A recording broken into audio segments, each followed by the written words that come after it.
Become part first के costing के paper में बच्चों जॉब कॉस्टिंग देखा था आपने, उसके बाद बैच कॉस्टिंग भी हमने देखा और उसके नोट्स आपने देखे कि बैच कॉस्टिंग किस प्रकार से जो है एक बैच के लिए कॉस्टिंग निकाली जाती है। जॉब एक छोटा सा ऑर्डर था, उसकी कॉस्टिंग निकालनी थी। और बैच में क्या होता है कि सिमिलर टाइप का प्रोडक्ट है और उसका आपको ऑर्डर मिला है, तो उसका जो है बल्क में ऑर्डर है, तो उसकी हम कॉस्टिंग निकालते हैं। ब्रेड है, बिस्किट्स हैं, केक्स हैं, दवाइयाँ हैं, टीवी यूनिट है, रेफ्रिजरेटर्स है, सेम यूनिट्स हैं और उनके आपको बैचेस में जो है प्रोडक्शन करना है, जितना ऑर्डर मिला है उसके अकॉर्डिंग।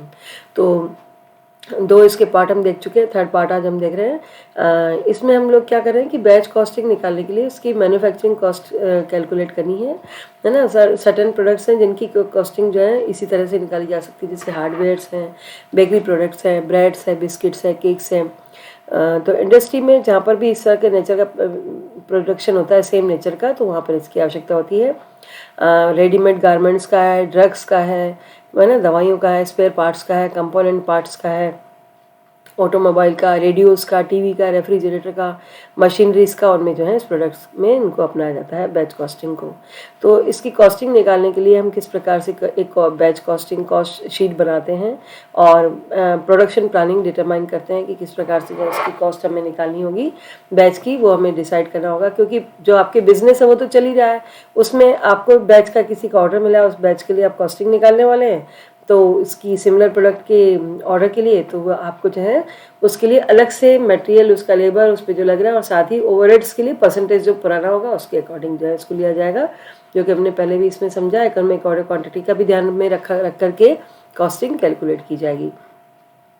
तो इसको कैलकुलेट करने के लिए जो है कैपेसिटी ऑफ मशीन आप देखेंगे, उसकी फ्लो ऑफ वर्क क्या है, आपका treatment of work in progress कैसे आप करते हैं, ये सारी चीज़ें आपको कंसिडर करते हुए जो है उसकी कॉस्टिंग को कैलकुलेट करना होगा। ठीक है, सब आइडेंटिकल नेचर की होंगी, सेम नेचर की होंगी। जैसे बिस्किट्स बन रहे हैं तो सेम क्वालिटी के हैं, केक्स है तो सेम है, ब्रेड्स हैं तो सेम प्रकार की हैं।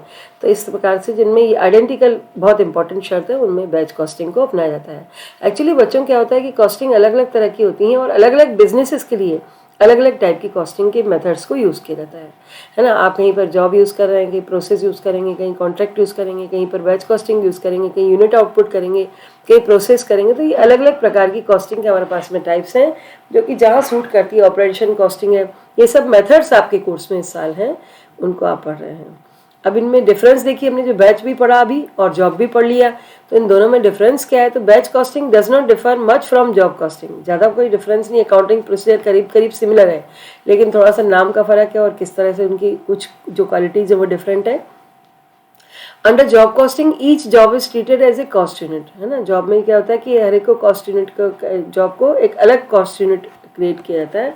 But under batch costing a batch of product is treated as a cost unit. उसमें जॉब को माना जाता है कॉस्ट यूनिट, यहाँ पे बैच को माना जाता है।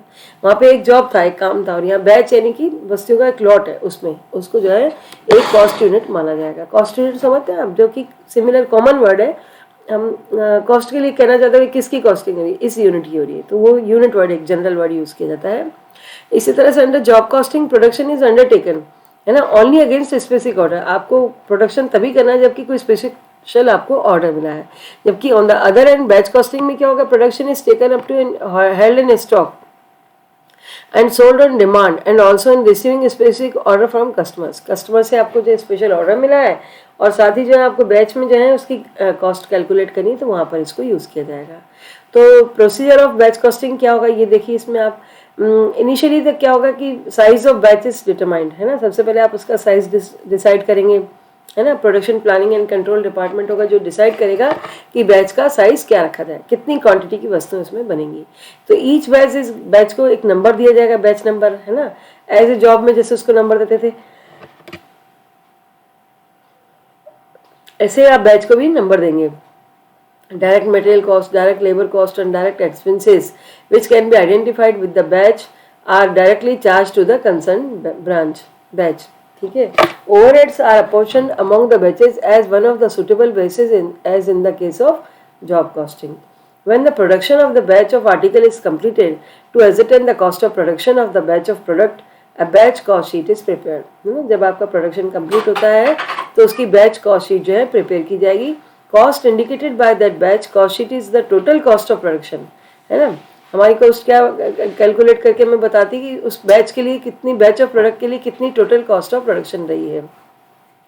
The cost per unit the batch of product is ascertained by dividing the total cost. फिर हमें बैच की कॉस्टिंग पर यूनिट निकालनी है, तो हम क्या करेंगे, टोटल कॉस्ट में उसके बैच में जितनी यूनिट्स प्रोड्यूस हुई हैं, नंबर ऑफ यूनिट्स जितनी प्रोड्यूस हुई हैं उनका उसमें जो हम डिवाइड करेंगे, तो उससे क्या होगा, उसकी कॉस्टिंग आ जाएगी। तो एक एग्जाम्पल इसमें हम ले लेते हैं कि किस प्रकार से बैच कॉस्ट शीट हमें बनानी है।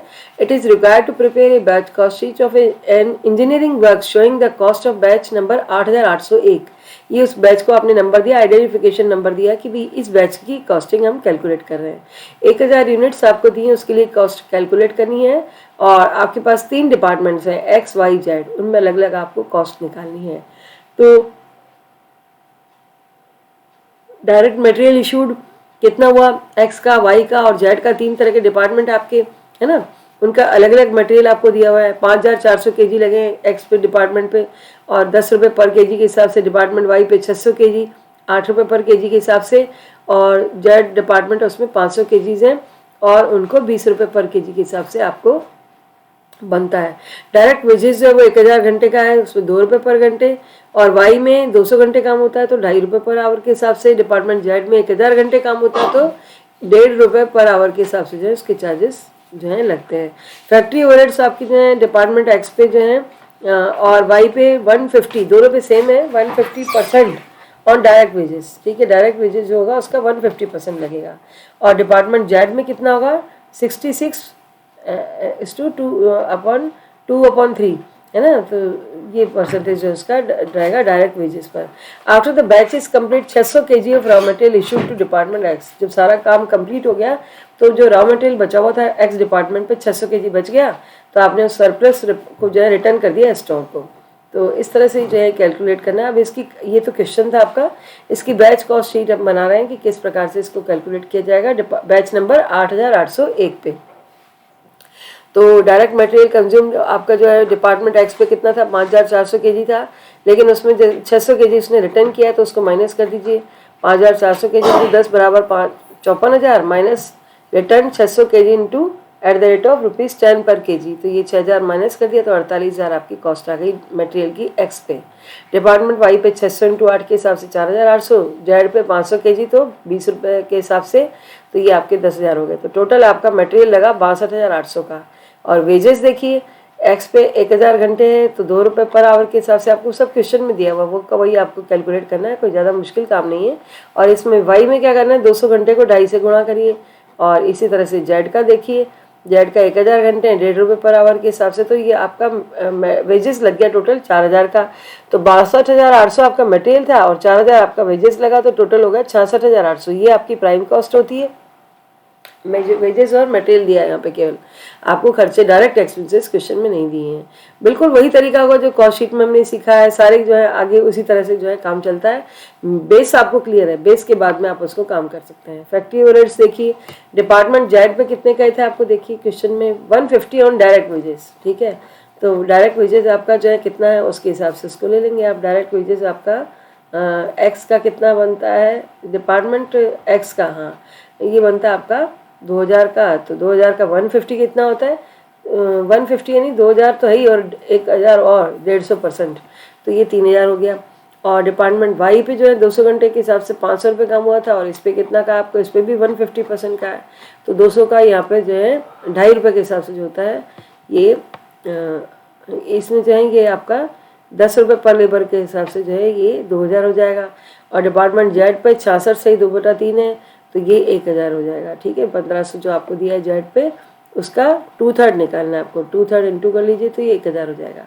तो इस तरह से आपके खर्चे होते हैं 6000 के, इनको ऐड करिए फैक्ट्री ओवरहेड्स को, तो आपकी एक्चुअल कॉस्टिंग बैच की होगी 72,800। अब 72,800 में कितना बैच बन रहा है, यूनिट्स कितनी बन रही है, आपको क्वेश्चन में पहली लाइन में कहा है कि 1000 यूनिट्स जो है प्रोडक्ट हो रही है ना, उनका प्रोडक्शन हो रहा है, तो 1000 यूनिट का भाग देंगे हम इसमें, तो हमारी पर यूनिट कॉस्ट आ जाएगी 72 रुपये 80 पैसे। ये आपका जो है आंसर होगा इसका, कि हमने जो प्रोडक्शन किया 1000 यूनिट्स का, उसकी बैच कॉस्टिंग पर बैच पर यूनिट पे कितनी आएगी, 72 रुपये 80 पैसे, ठीक है। तो ये इससे हम कैलकुलेट कर सकते हैं, कंपेरिजन कर सकते हैं, एजर्टेन कर सकते हैं, actual cost, standard cost calculate कर सकते हैं। तो ये बहुत सारे काम जो हैं इसके बाद ही होंगे जब आप उसकी एक्चुअल कॉस्टिंग पर बैच की कैलकुलेट करते हैं। धन्यवाद।